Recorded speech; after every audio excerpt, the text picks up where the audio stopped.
সংবিধান সংশোধনে বিশেষ কমিটির প্রথম বৈঠকের আরো খবর জানাতে সরাসরি যুক্ত হচ্ছেন সহকর্মী ফরুক বাবু। বাবু, আপনি নিশ্চয়ই আমাকে শুনতে পাচ্ছেন। প্রথম বৈঠক শেষে কি কি জানা গেল, বিস্তারিত জানাবেন আমাদের। ন্যান্সি, আপনি জানেন যে ইতিমধ্যে যে সংবিধান সংশোধনের যে কমিটির প্রথম বৈঠক শেষ হয়েছে। দেশের 18তম এই সংবিধান সংশোধনের জন্য এই বৈঠকটি হয়েছে।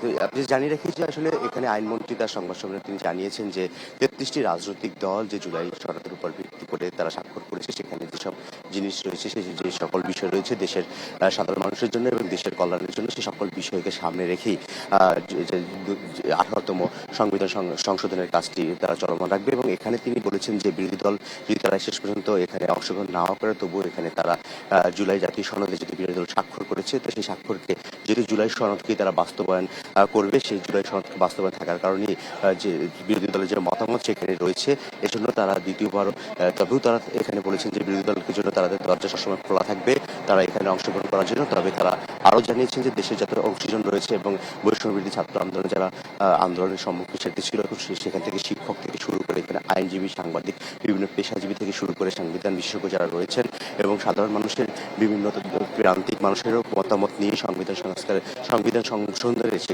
কার্যক্রম তারা চলমান রাখবে। এবং এটা কবে নাগাদ শেষ হতে পারে সেই বিষয় নিয়ে আসলে কোনো ধরনের সম্মুখ ধারণা তারা এখন পর্যন্ত দিতে পারেনি। তবে তারা জানিয়েছেন যে পুরো সংবিধান পর্যালোচনা না করা পর্যন্ত তারা এই যে সংশোধনী আনতে পারবে না। সেই সকল বিষয় নিয়ে তারা আসলে এখানে বিস্তারিত জানিয়েছে। প্রথম দিনে তারা এখানে তাদের বিভিন্ন যারা অংশগ্রহণ করেছিল, কমিটির 12 জন সদস্য ছিলেন, সেই 12 জন সদস্যের মধ্যে 7 জন ছিল বিএনপির থেকে এবং 4 জন ছিল বিএনপির সাথে শরিক দল যে অন্য যে সংসদ সদস্য রয়েছেন, সেই 4 জন এবং একজন সংসদীয় নারী আসন থেকে নেওয়া হয়েছিল।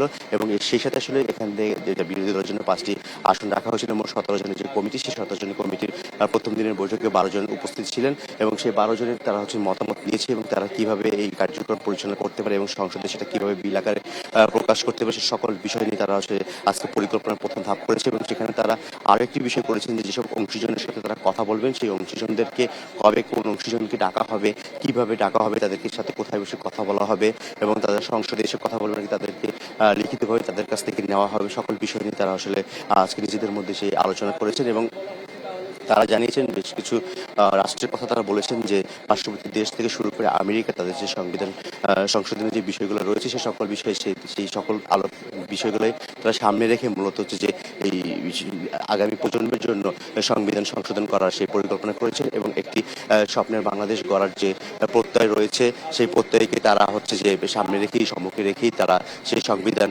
সংশোধন করবে। এবং সেখানে সব থেকে প্রাধান্য দেওয়া হবে জুলাই সনদ। সেখানে 33টি রাজনৈতিক দল স্বাক্ষর করেছে, সেটাকেই তারা প্রাধান্য দিয়ে সামনে আগাচ্ছে।